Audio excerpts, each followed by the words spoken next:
Componente presente na maioria dos condicionadores de ar split, os capacitores tipo permanente auxiliam motores e compressores monofásicos na sua partida e também em seu funcionamento. Bem-vindo ao canal Educar.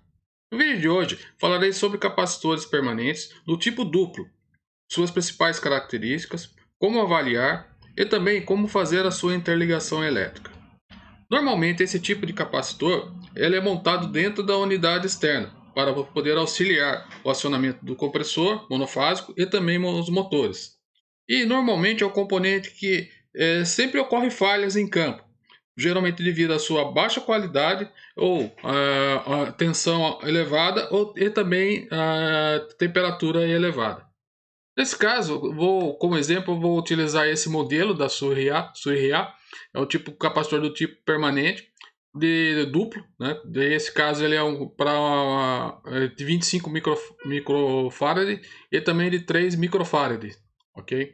Esse caso, esse um é para compressor e esse outro de 3 microfarad para um motor de condensador. Nesse caso é só um exemplo, tá? Não existe uma regra nesse caso, mas em função da disponibilidade do tipo de capacitor.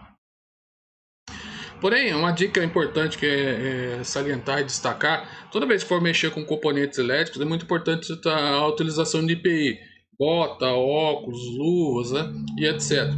E no caso do capacitor, mesmo estando manuseando com ele desligado, é importante fazer a descarga, né, dos polos dele.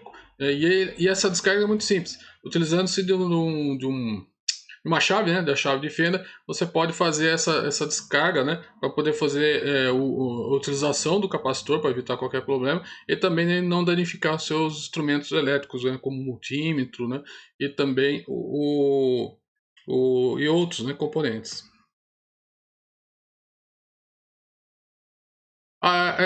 Nesse caso, né, para poder facilitar também o entendimento, eu tomei o cuidado de separar aqui as identificações, né, dos capacitores, que normalmente estão em inglês, né?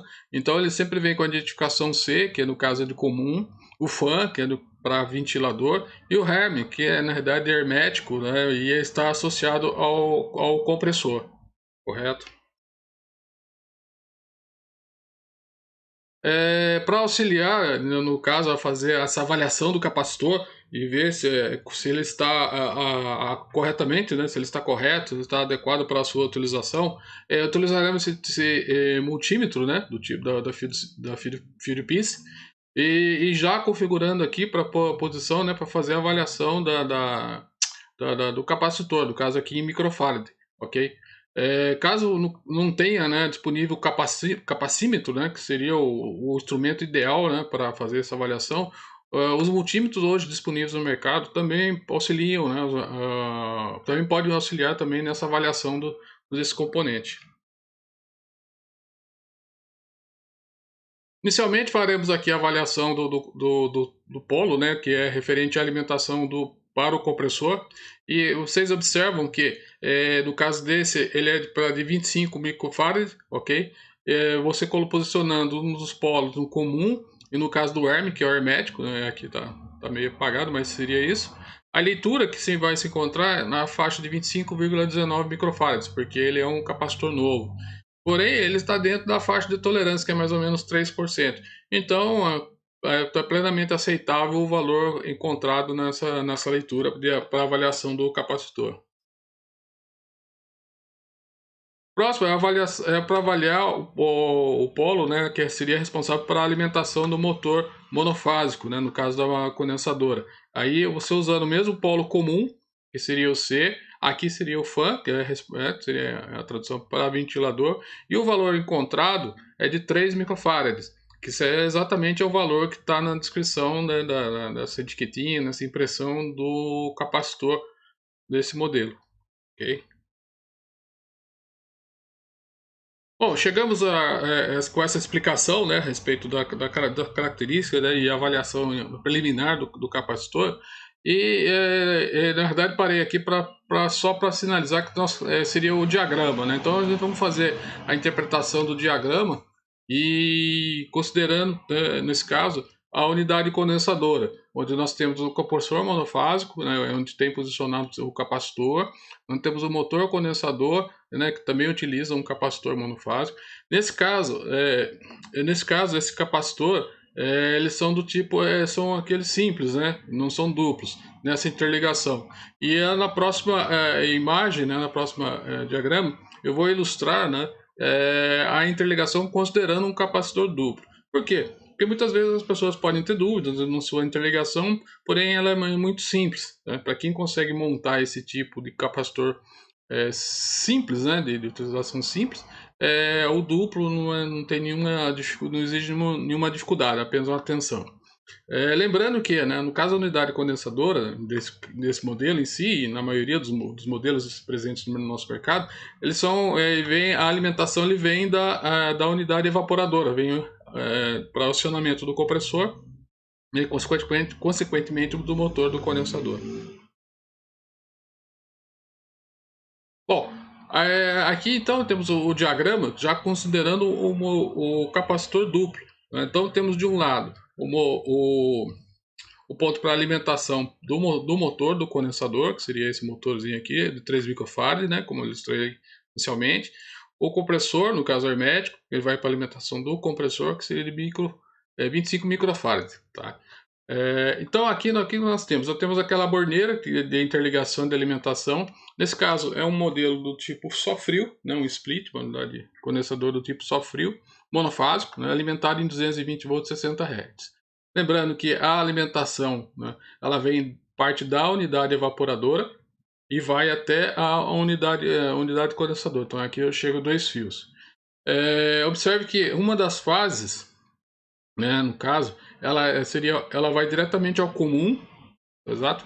E por ser aqui um ponto, né, lógico, comum, ele acaba fazendo a alimentação também de uma dos pontos, que é do motor, e também vê que é a alimentação do run, né, que seria o lado da marcha, do compressor, que seria o do R, exato.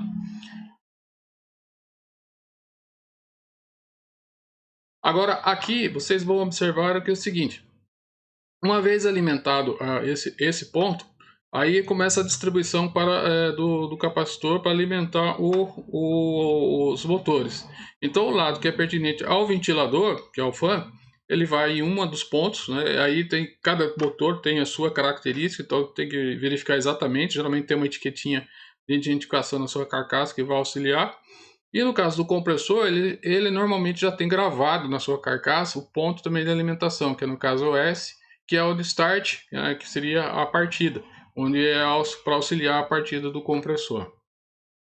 Aí acontece, quando parte o sinal da unidade evaporadora, quando vem o sinal para poder partir o compressor, para poder fazer a refrigeração do sistema, a alimentação vem por esses dois bornes e uma delas vem por aqui.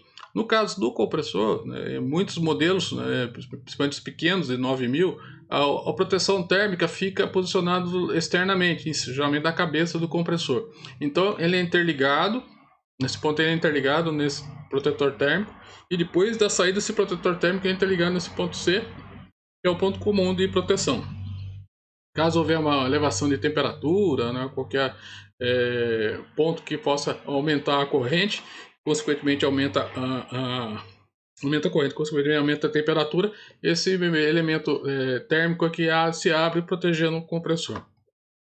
E também do outro lado vai para o motor também do condensador. Então observe que dessa forma, com um capacitor duplo, né, é possível sim fazer essa montagem, né, uma montagem bem simples.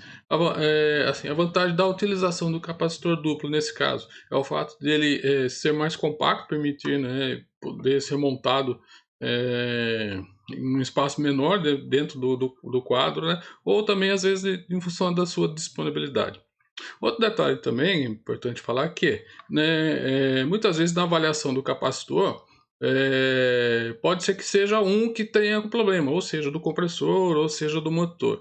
Então nada impede também utilizar esse capacitor, porém usando somente um dos lados. Né? Se o problema era num capacitor do ventilador, você tira o do referente ao do motor do ventilador e acaba utilizando ele. E sabendo que o outro do compressor está satisfatório, está funcionando bem, não tem nenhum problema após a sua verificação e avaliação. Digo que muitas vezes para uma emergência, uma situação provisória, é possível fazer esse tipo de improviso, né? Muitas vezes para não ter que parar o sistema, não ter que parar o funcionamento do equipamento. Ok? Bom, espero que dessa forma que essa informação seja útil e possa ter contribuído com esse conhecimento. E para você que chegou até aqui, meu obrigado e espero vê-lo no próximo vídeo. Até a próxima.